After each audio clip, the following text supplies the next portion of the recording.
So now, as we are nearing our lesson dito po sa 1 John, napag-aralan po natin last Sunday that one of the main reasons kung bakit po na isulat ang liham po of 1 John is for the purpose na magkaroon po tayo ng assurance na sumasa atin po ang buhay na walang hanggan.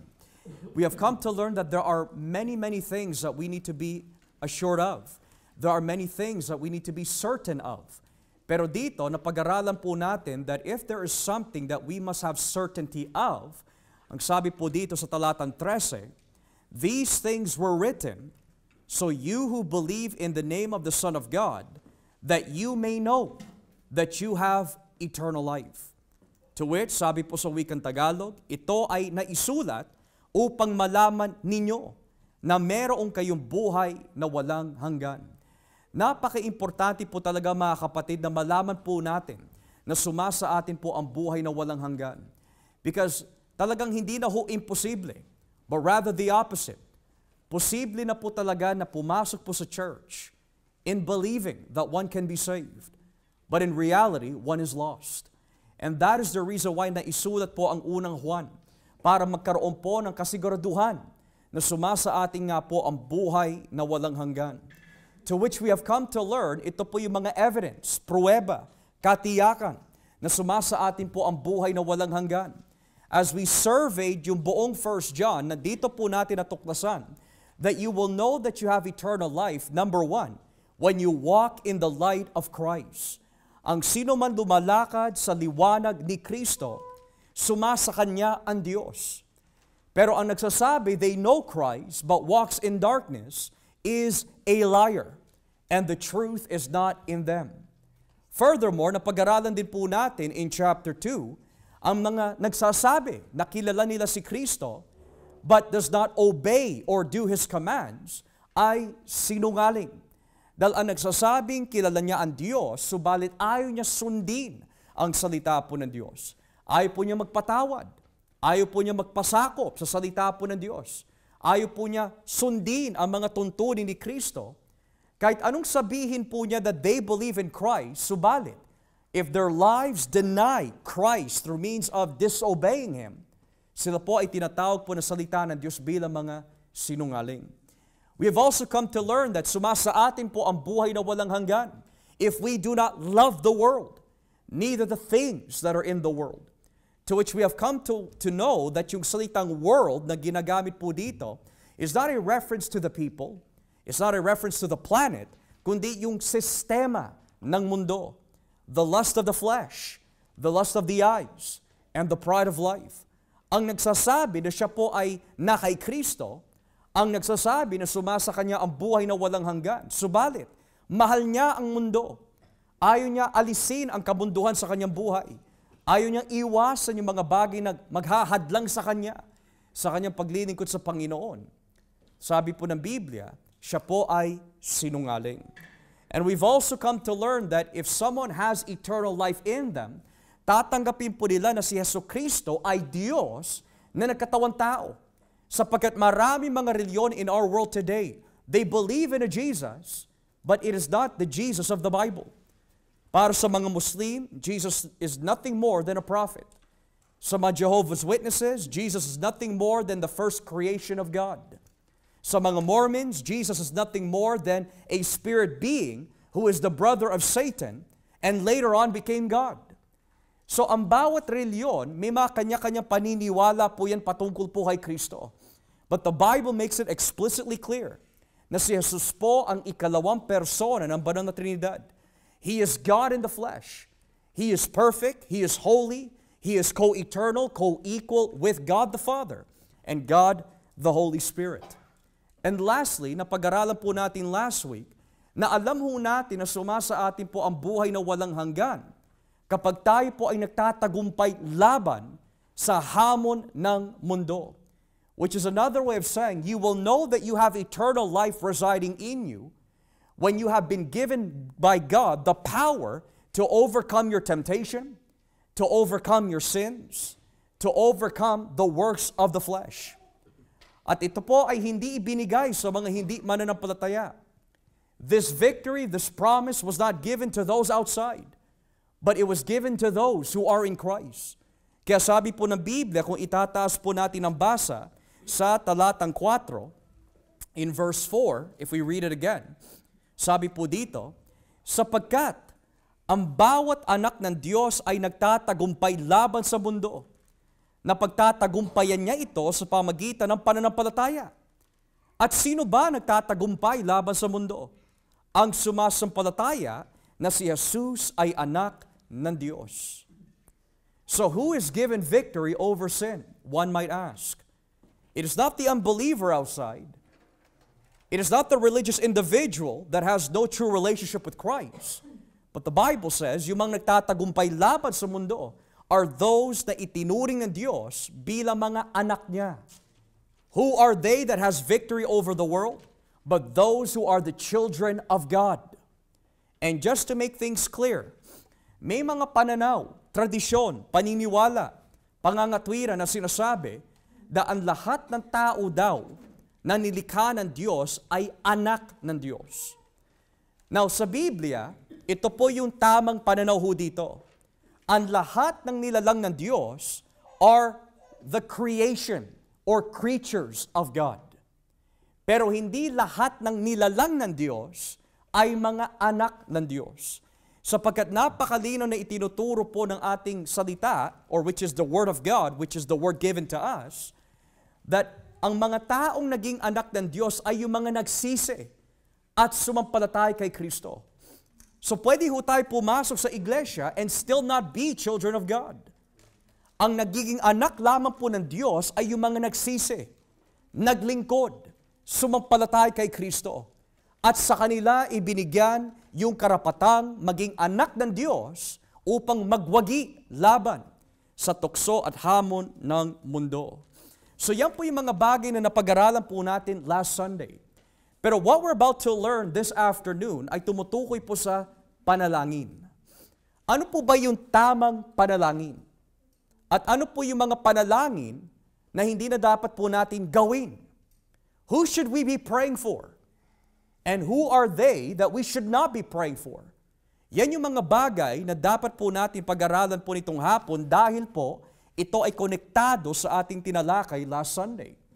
Now, sabi po dito in verse 13, as I repeat again, isinusulat ko ito sa inyo na mga sumasampalataya sa anak ng Diyos upang malaman ninyong mayroong kayong buhay na walang hanggan. At, here's a continuation, verse 14, at may kapanatagan tayo sa paglapit natin sa Diyos dahil naniniwala tayong ibibigay niya sa atin ang anumang hihilingin natin na ayon sa kanyang kalooban. Now, here might be one question. John ends off verse 13 with, that you may know that you have eternal life. Pero bakit po pagdating sa talatang 14, parang naiba yung tema, naiba yung paksa. From certainty of eternal life, it transitioned to prayer. Well, kung titignan po natin maigi, ito po ay konektado pa rin sa konteksto ng kanyang binabanggit. Because right after John mentions, you need to have certainty that you have eternal life, the words and, which is found in verse 14, ay konektado sa nabanggit in verse 13. So ano ho yun? Dahil sumasa atin po ang buhay na walang hanggan, verse 14 says, at may kapanatagan tayo sa paglapit natin sa Diyos. There is many benefits, mga kapatid, of being a child of God. Number 1, you have been given salvation. Number 2, you have been granted eternal life. Number 3, napatawad ang ating mga kasalanan. Number 4, binigyan po tayo ng karapatan po ng Diyos bilang mga anak ng Diyos, magtagumpay laban sa mundo. Pero here, nakikita po natin ang isa sa mga ilang benefits of being a child of God. Makalapit tayo sa Kanya in prayer. Makalapit tayo sa Kanya in prayer. Anyone who studies their Old Testament will come to discover, hindi lahat ng tao ay nakakalapit sa Diyos. Sa Lumang Tipan, when you read the 5 books of the law na kung tawagin the Pentateuch, kapag nakita ho natin from Exodus, Leviticus, especially Leviticus, and Numbers, hindi ka basta-basta makakalapit sa Diyos. Ang nakakalapit po sa Diyos ay yung mga may dalang alay. Ang nakakalapit sa Diyos ay mga propeta. Ang nakakalapit sa Diyos ay mga pare, the Levitical priests. Sila yung nakakalapit sa Diyos. Why? Because that is the institution of God for mediatorship.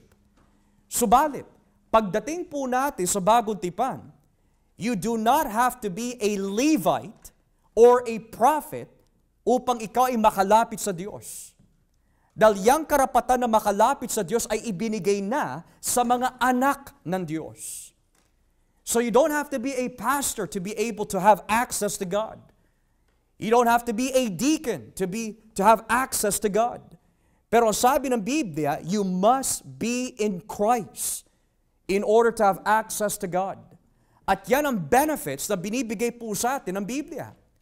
Kapag nalaman ho natin na sumasa atin po ang buhay na walang hanggan, sabi ng Biblia, may kapanatagan tayo na makalapit sa Diyos.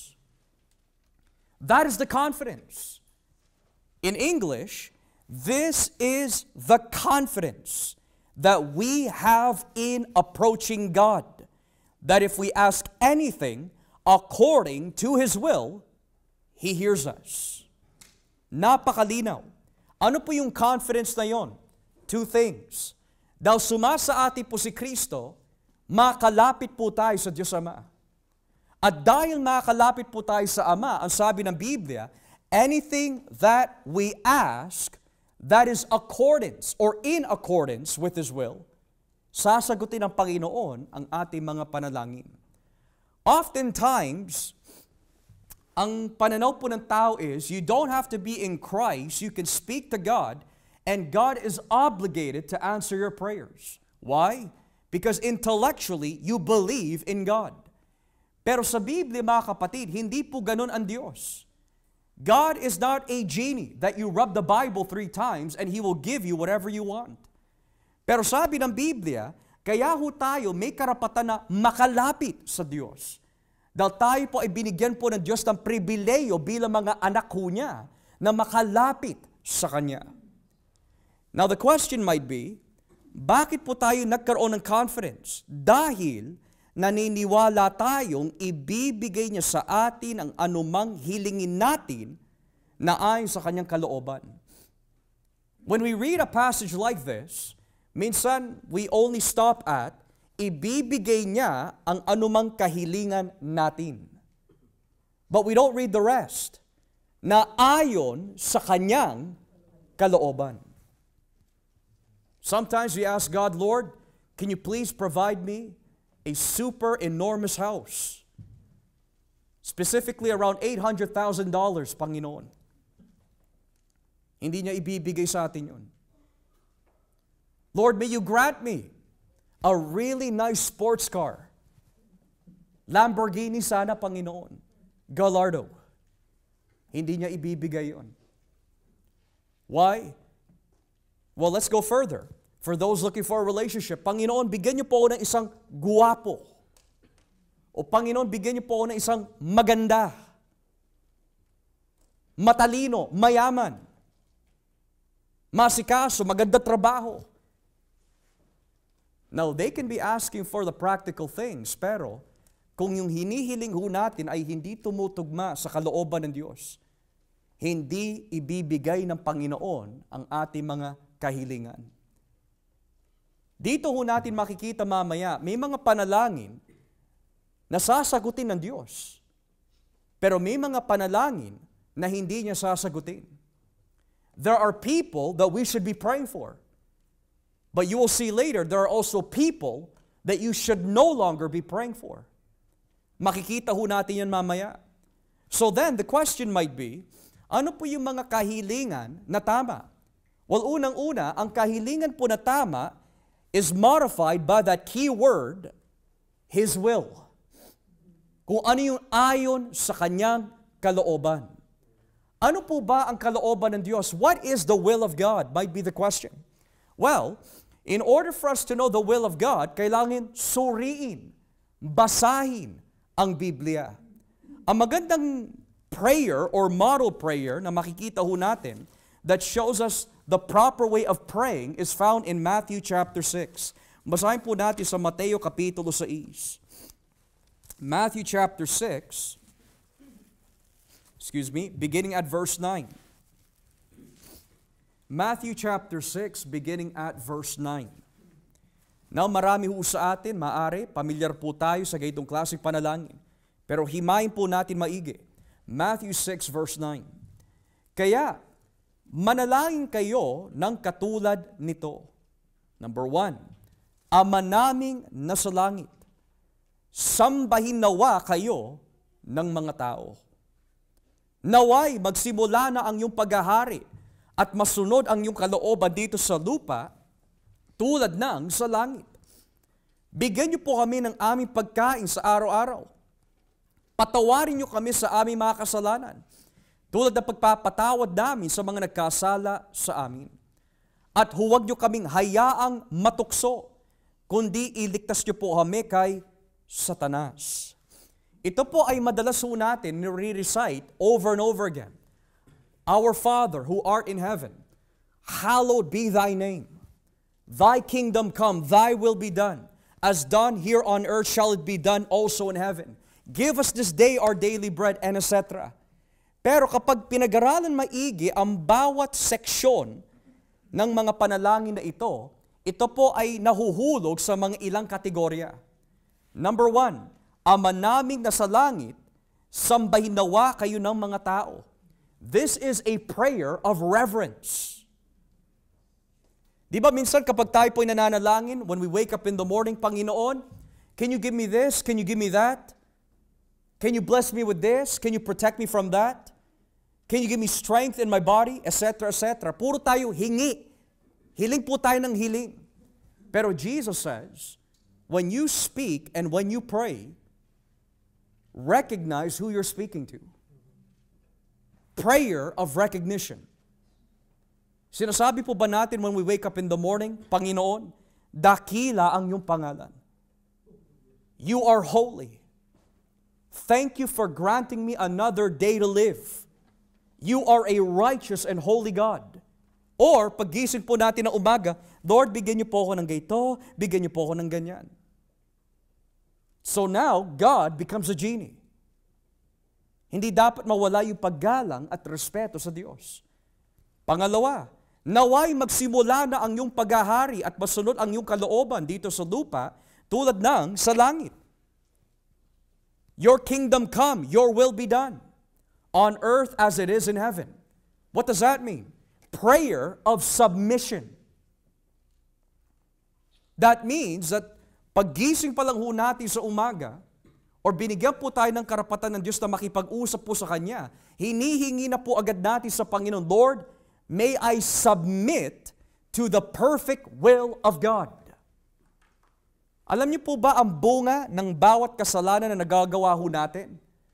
Ang bunga ng bawat kasalanan na nagagawa po natin laban sa Diyos ay dulot po ng ating sariling nais at hindi tayo nagpapasakop sa nais ng Panginoon. That is the truth. Yun ang sinasabi po ni Santiago, every man is drawn away of his own desire. Pero kapag tayo po ay nagpasakop sa desire ng Diyos, sa tulong at biyaya ng Espiritu Santo, bibigyan niya po tayo ng tagumpay na hindi tayo magpasakop sa ating mga nais. So here we have a prayer of recognition, prayer of reverence, and prayer of submission. Panginoon, alam niyo ho ang aking kahinaan. Nagpapasakop na po ako to your perfect will upang hindi matupad ang kahinaan ko sa laman. Submission. Verse 11. Bigyan niyo po kami ng aming pagkain sa araw-araw. Give us today our daily bread. This is a prayer of provision. Prayer of supplication. Notice how Jesus says, give us what I want.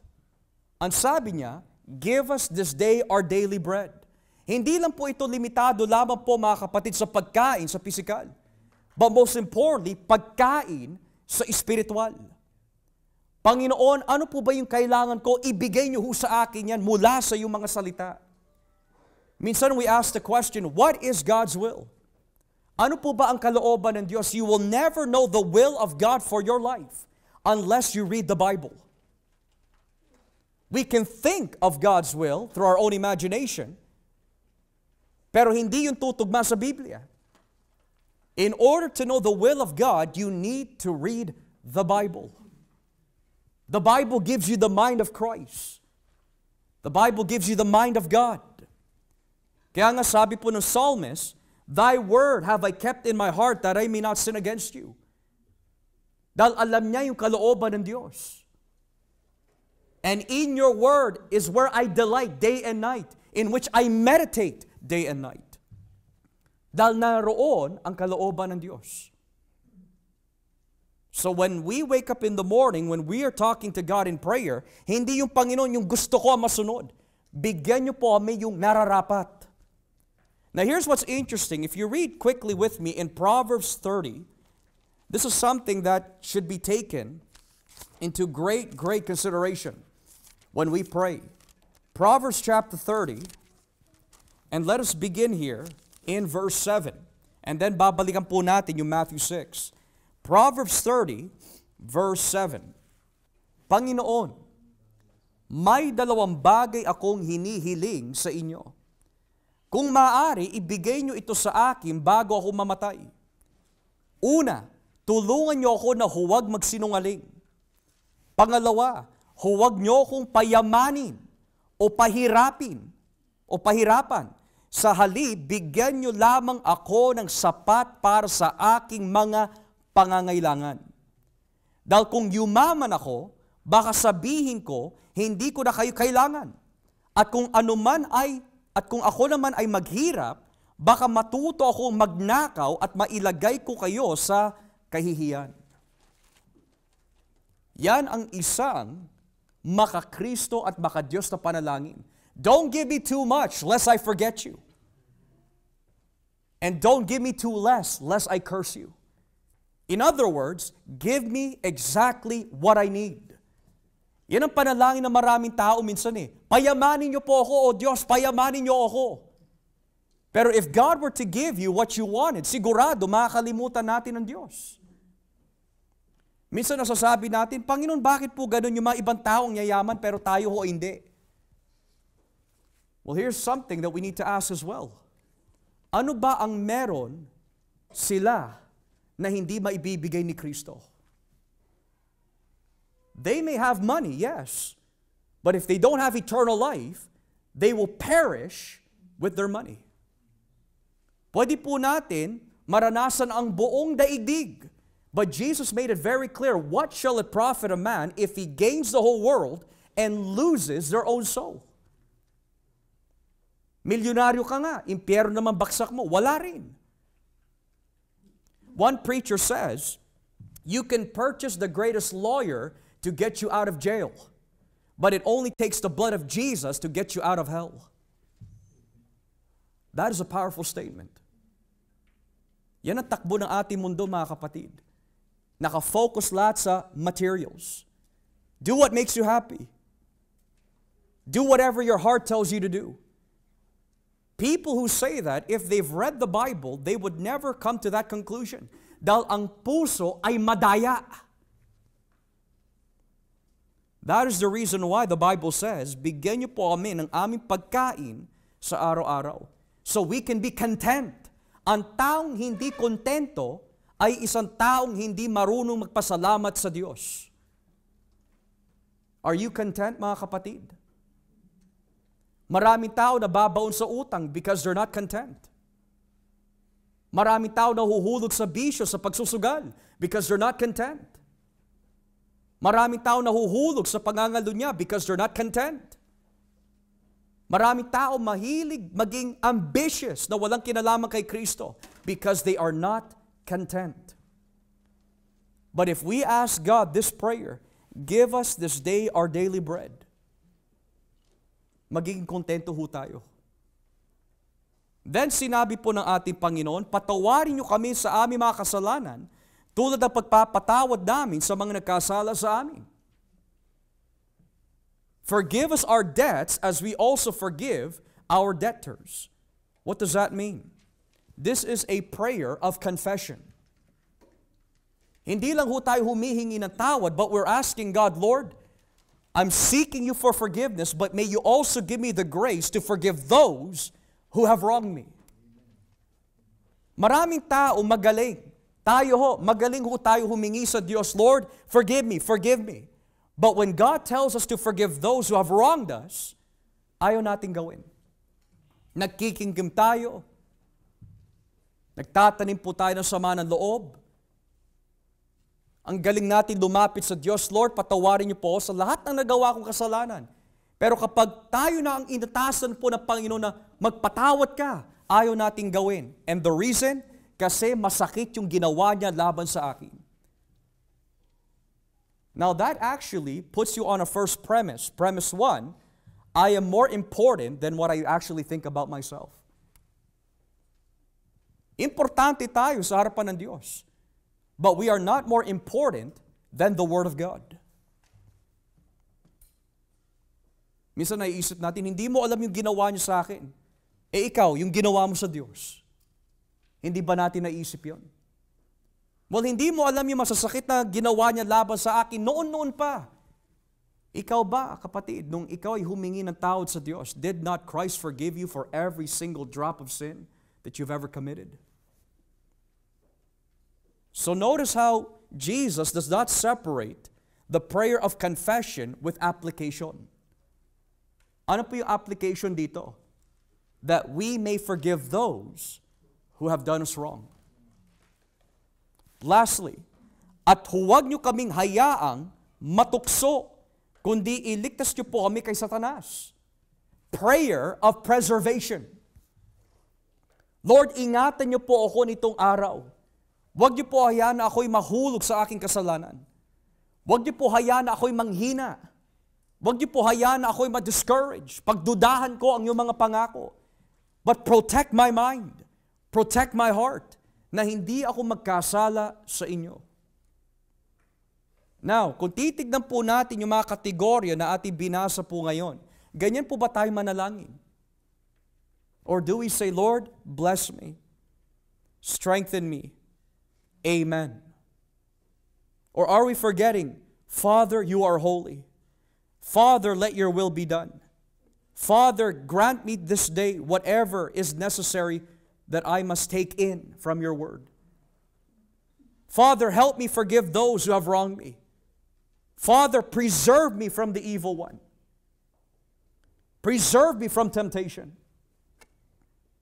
Yan yung mga panalangin na pakikinggan ng Diyos. Yan yung mga panalangin na sinasabi po ni Juan, anumang ang hilingin po natin, which is this, ibibigay ito ng Panginoon. What is it, mga kapatid, that you are asking God? Well, I want unity in my family. That's great. Pero hanggang doon na lang po ba? Unity in what? In happiness. Maganda ho yun.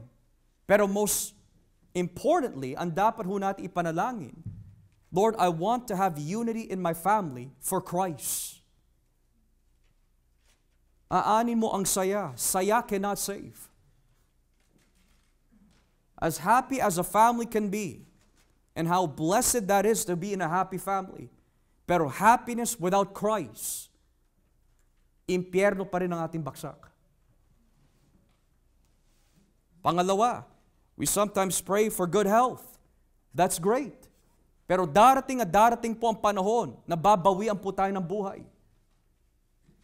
Once it is appointed unto man once to die, then after this the judgment. Sinabi po ng mga ngaral in Ecclesiastes, there is a time to be born, there is a time to die. Kahit anong healthy ng isang tao, kahit mag-jogging pa yang everyday for 2 hours, kapag dumating na ang tinakdang panahon, whether you are 20, whether you are 80, whether you are 50, when your time is up, your time is up. What we should be praying for is not just good health only, Pero kundi, Panginoon, iligtas mo po ang aking kaluluwa at yung kaluluwa ng aking mga minamahal sa buhay. Dahil walang magagawa ang good health kung wala si Kristo. Yan yung mga ilang halimbawa sa Biblia. So anumang ang hilingin po natin, sasagutin po ng Diyos kung ito ay angkop sa kanyang kalooban. Pero, there's something that I also want to explain this afternoon. Minsan, may mga kahilingan po tayo that is in line with God's Word na hindi sinasagot ng Diyos. Halimbawa, marami ho sa atin, we are asking God, Lord, can you please deliver me completely from this trial that I'm facing? Pero minsan nagtataka tayo, how come God is not removing these problems from my life right away? Nangyari po yan kay Pablo. In 2 Corinthians chapter 12, if you turn with me, Ikalawang Korinto, Kapitulo 12, tignan niyo po yung nakalagay dito. 2 Corinthians chapter 12, talatang 7. 2 Corinthians chapter 12, beginning at verse 7. Tignan niyo po yung nakalagay dito. This is a prayer in line with God's Word na hindi sinagot ng Diyos. Tignan po nakalagay. Para hindi ako maging mayabang dahil sa mga kamangha-manghang ipinakita ng Diyos sa akin, binigyan ako ng isang kapansanan sa katawan. Hinayaan ng Diyos na pahirapan ako ni Satanas sa aking kapansanan para hindi ako maging mayabang. 3 beses akong nakiusap sa Panginoon na alisin ito sa akin.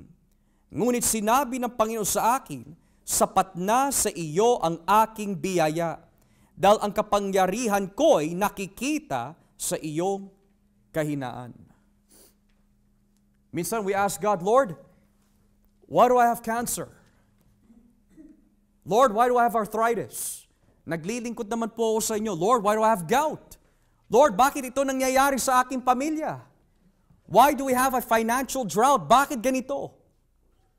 Well, the Bible says, God is putting you in circumstances para lalo kang dumipende sa Kanya.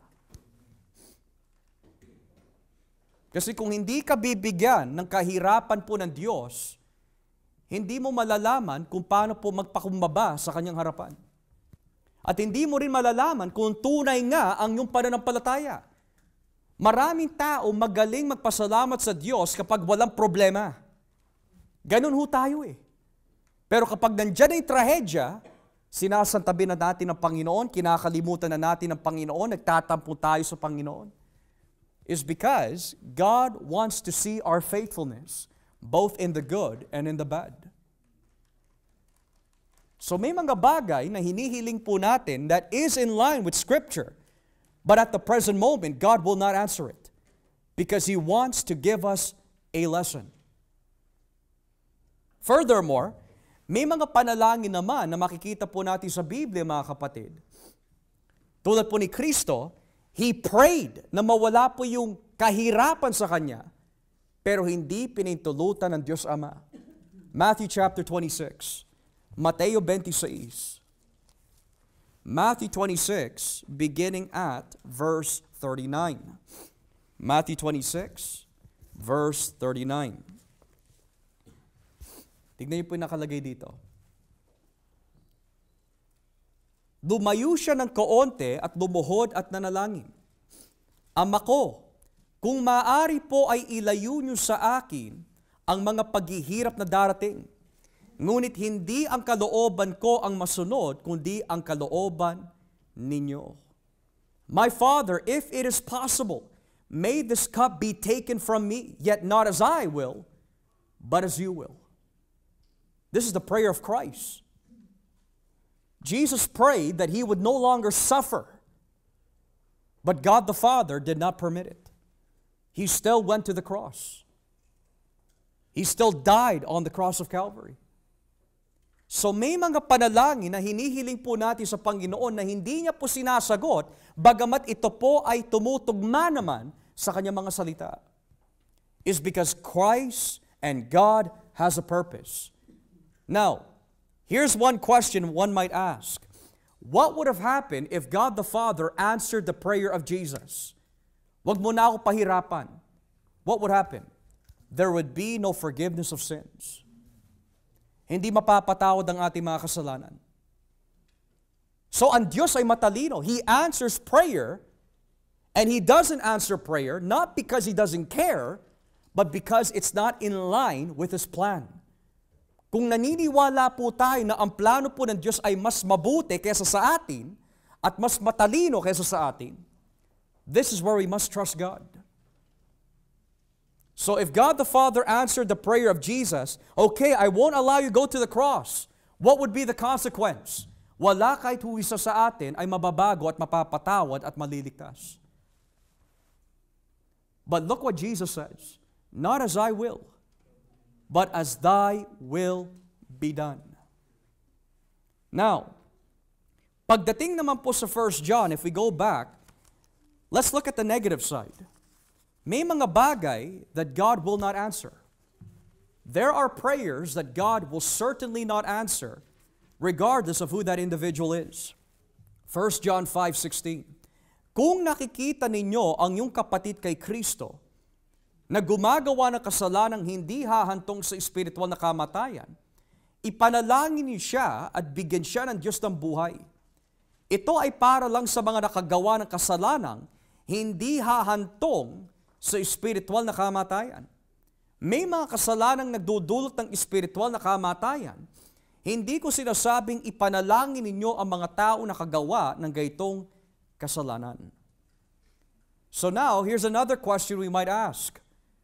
What is the purpose of John in teaching about prayer? He wants us to learn about prayer dahil it is always God's will na ipanalangin po natin yung mga lumilihis na sa salita ng Diyos, and we pray and hope na sila ay mabuksan. Subalit, may mga tao in the church that will leave, and there will be people who has heard the gospel that when they leave, hindi nila tatanggapin ang salita po ng Diyos. May dalawang kategorya ng tao na binabanggit po dito. Those who live not unto death, and those who live sin unto death. May mga namumuhay na hindi hahantong sa kamatayan, pero may mga namumuhay na hahantong sa espiritual na kamatayan. Ano ang ibig sabihin po nun? Well, ang isang magandang halimbawa ng hindi hahantong sa kamatayan ay ito.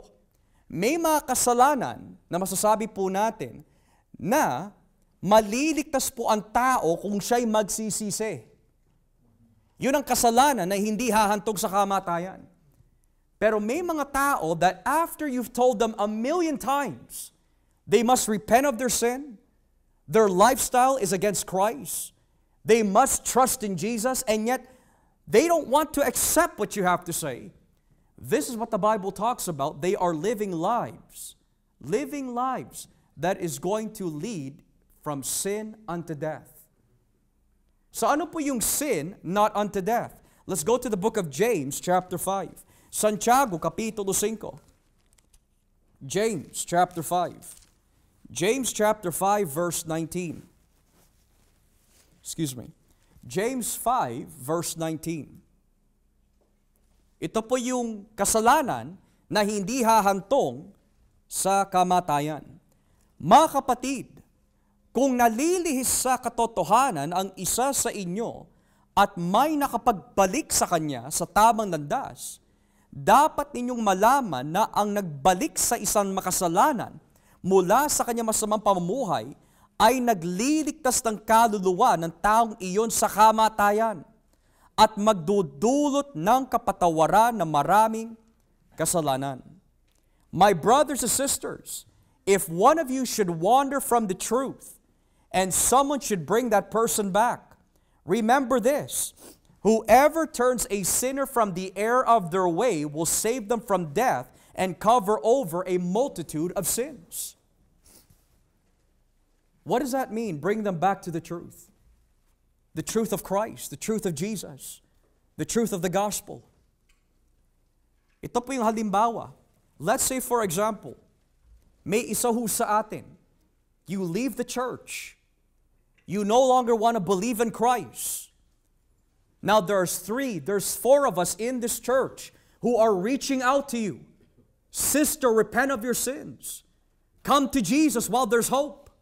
Ang sabi ng Biblia, kapag yung taong umalis na yon ay nagsisi at nanumbalik, sabi ng Biblia, they are no longer living sins unto death. Yung kasalanan nila ay hindi hahantong sa kamatayan kasi nanumbalik eh. Pero kapag ang isang tao, they have heard the gospel, alam nila yung dapat nilang gawin pero ayaw nila maglingkod sa Panginoon. May sariling pananaw sila, kahit ilang beses mo ibigay ang Biblia sa kanila, they're not going to listen. You give them the views of the Bible, they don't care. You talk about Jesus, they're not interested. You tell them what sin is, they don't believe it. The Bible says they are living a life that is sin leading to death. And this is nothing more than the blasphemy of the Holy Spirit. What is the blasphemy of the Holy Spirit? Let's turn in Matthew chapter 12. Mateo, kapitulo 12, beginning at verse 31. Sinasabi ko sa inyo na ang lahat ng kasalanan, pati na ang paglapastangan sa Diyos, ay mapapatawad. Ngunit ang paglapastangan sa banal na Espiritu ay hindi na mapapatawad.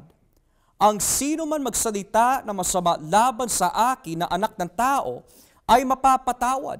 Ngunit ang sino man magsalita ng masama laban sa banal na Espiritu ay hindi mapapatawad kailanman.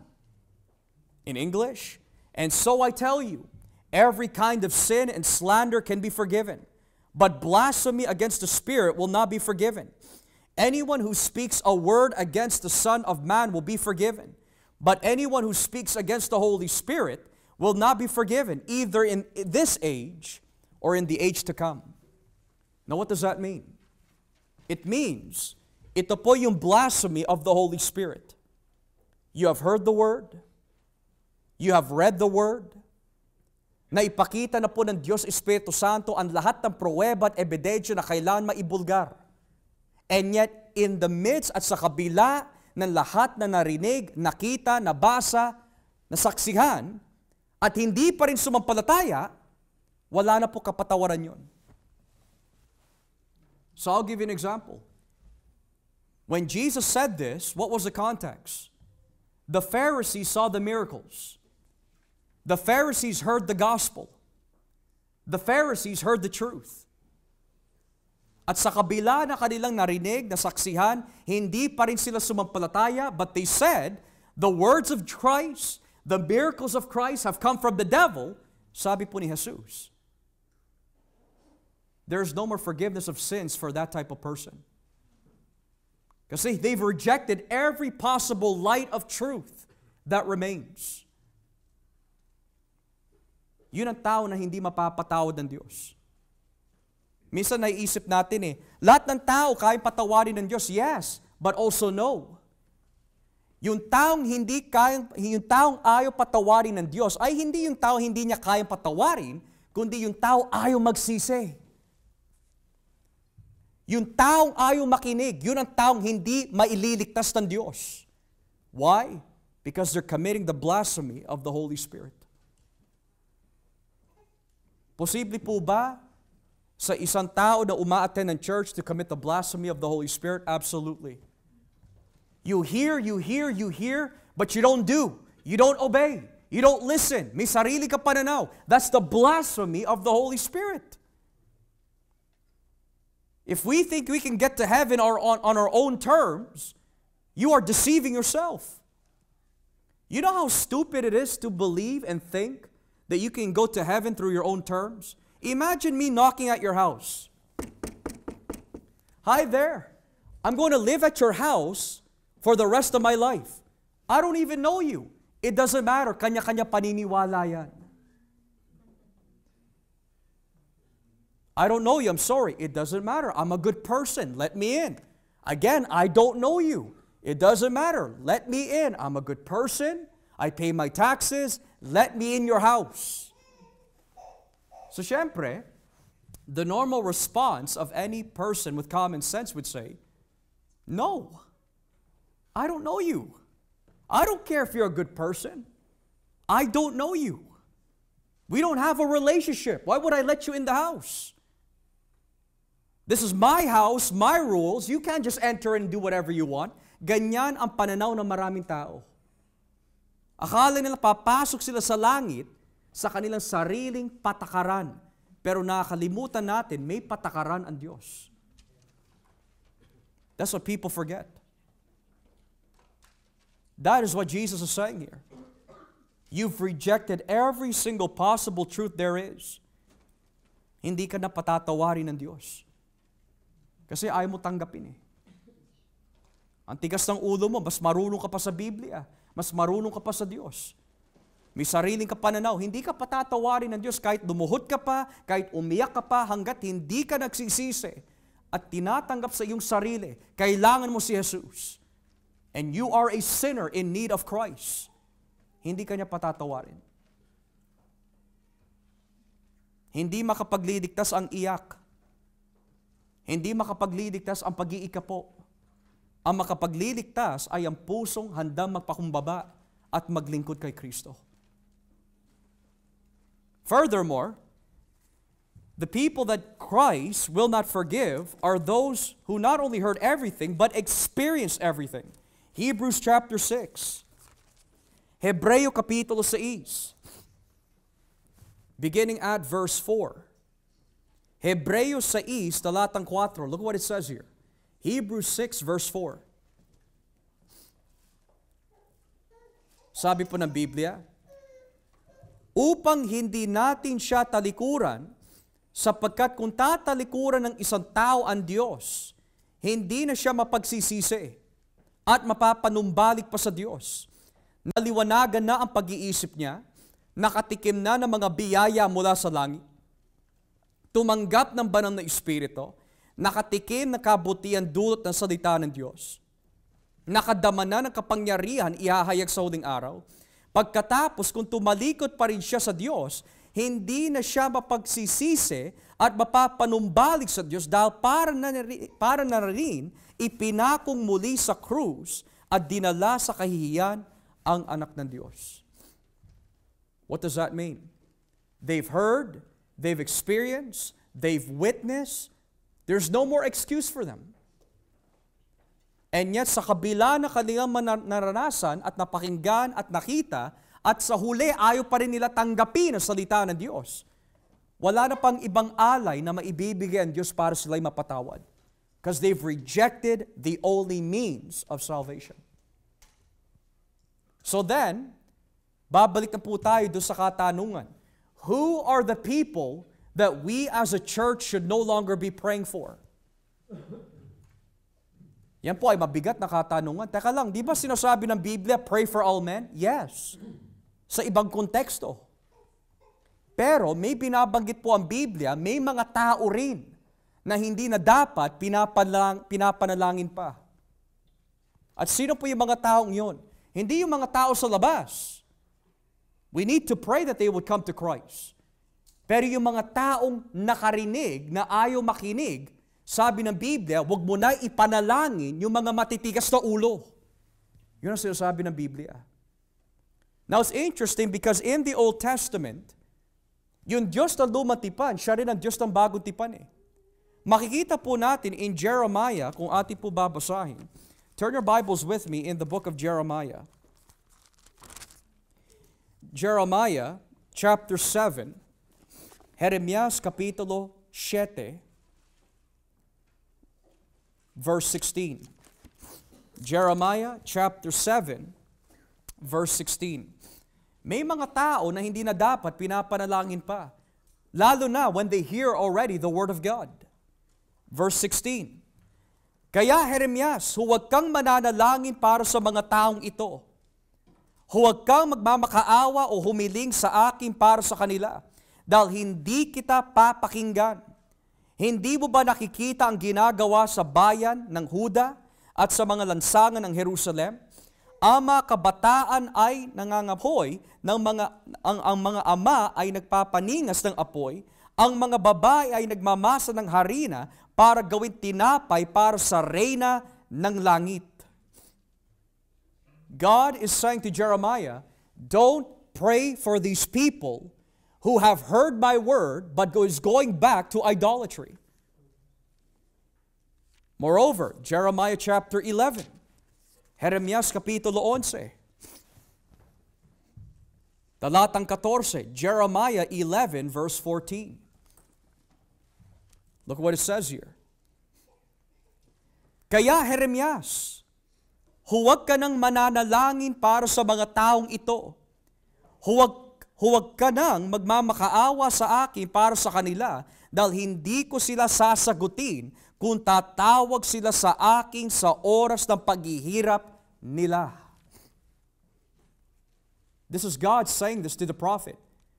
Even if you pray for these people that you've spoken to over and over and over again, I'm not desiring for them, neither will I desire your prayers for them.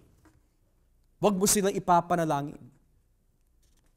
Lastly, Jeremiah 14, talatang 11, Jeremiah 14, verse 11.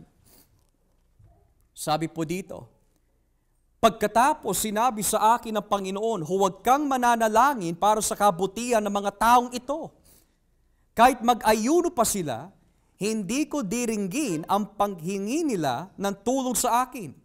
Kahit na maghandog pa sila ng mga handog na sinusunog at handog na nagpaparangal sa akin, hindi ko iyon tatanggapin. Sa halip, papatayin ko sila sa pamagitan ng digmaan, gutom at salot.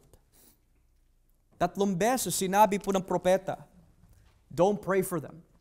Don't pray for them. Don't pray for them. And that is what the New Testament teaches as well. Well, what about Jesus? Did Jesus pray like this? Did Jesus ever say, don't pray for certain people? Basahin po natin ang Juan 17, John 17. People have this idea that Jesus is a tolerating Savior. But even Jesus prayed specifically about people not to pray for. John 17, verse 9. John 17, verse 9. Idinadalangin ko sila. Hindi ako nananalangin para sa mga taong mga mundo, kundi para sa mga taong ibinigay mo sa akin, dahil sila ay sa iyo. In English, Jesus says, I pray for them, referring to the disciples. I am not praying for the world, but for those you have given me, for they are yours. That is why it's important to be a child of God. Kasi kung hindi ka miyembro ng kinatawan ni Kristo, if you're not a child of God, Jesus is not praying for you. And if there's someone's prayer that you need the most, it's not Paul's prayer, it's not Mary's prayer, it's the prayer of Christ that you need. People pray to pastors, people pray to the Blessed Mary, people pray to Paul, but that's nowhere in the Bible. You need to pray to Jesus, and Jesus better be praying for you. Because if Jesus is not praying for you, kaawa-awa po ang ating kaluluwa on the day of judgment. And who are those that Jesus is praying for? Yung mga marunong makinig, yung mga tupa, yung mga nagpapakumbaba, yung mga sumusunod sa salita ng Diyos. Hindi niya ipinapanalangin ang mga matitigas na ulo. Yung mga ayaw tumanggap ng tama mula sa Biblia. So then, who are the people that we should not be praying for? Those who are already a part of the church that left, that have heard the truth, but does not want to repent. Yun ang sinasabi ng Biblia. Kaya nga may tinatawag na excommunication, disfellowship. Kapag ang isang tao ay dinisfellowship na, ipinaubaya mo na siya kay Satanas. Yun ang sinasabi ni Pablo. Hindi na dapat kausapin pa yung mga dinisfellowship. Why? Kasi nais nating kumilos ang Diyos sa kanilang puso na sila mismo kusa magsisi. Pero minsan naaawa tayo, nakakaawa naman, hindi. Alam mo ba yung ganong kasing salita, nakakaawa? Parang ang dating, mas maawain tayo kaysa sa Diyos. Ang nag-uutos ng Diyos eh. Meron po ba dito na mas maawain kaysa sa Diyos? Kapag sinabi mo, oo, mayabang ka.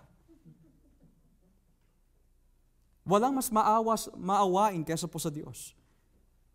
And yet Jesus is the one who says, I don't pray for the world. I don't pray for those who don't accept me. I don't pray for those who will not bow the knee to me. I will not pray for those who do not repent of their sins and trust in me for their salvation.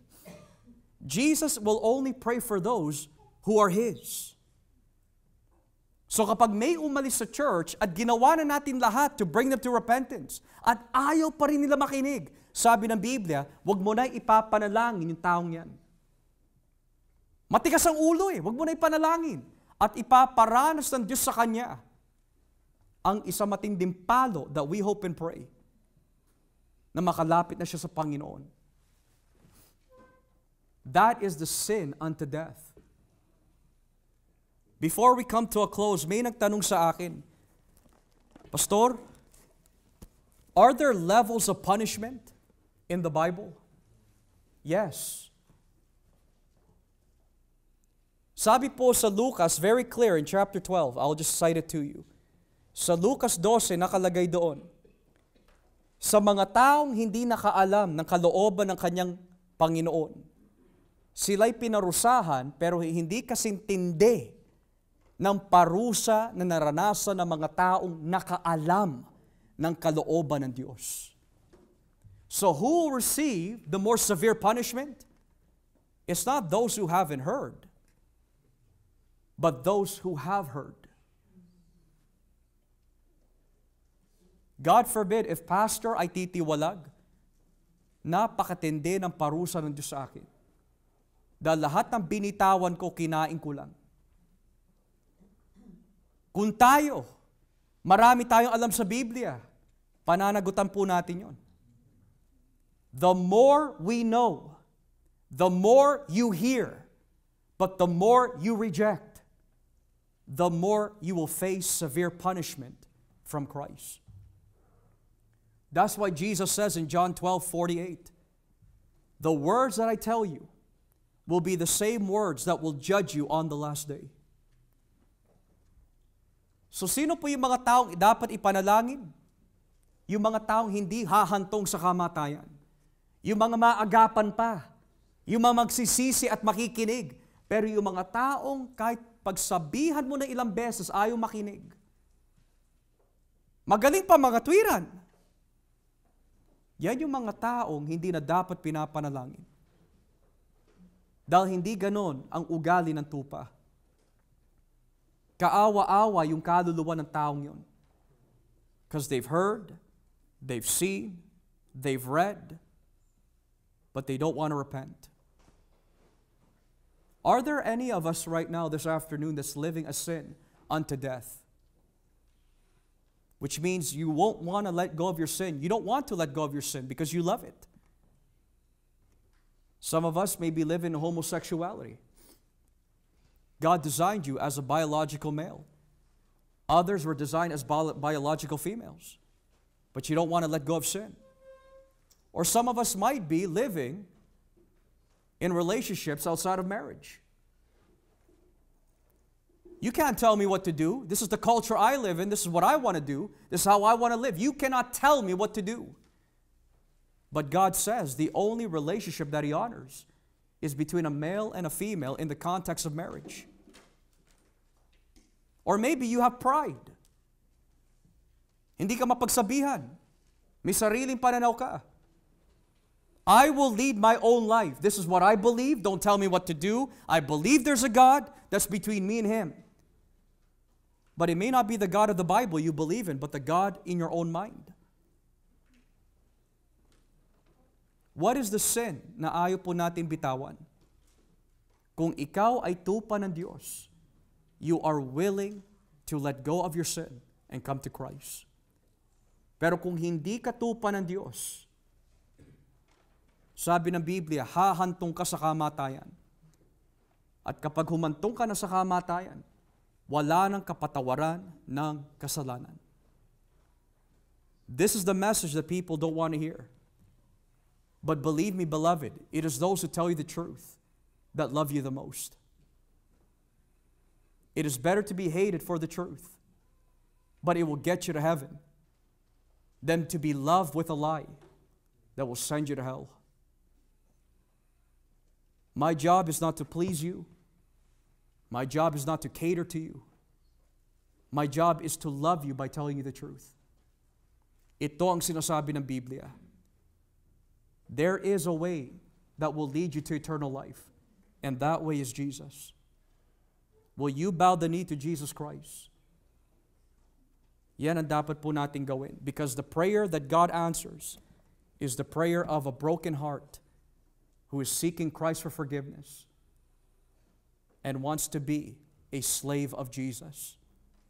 Nais niyo po ba paglingkuran ng Panginoon? Today is the day of salvation. As we pray.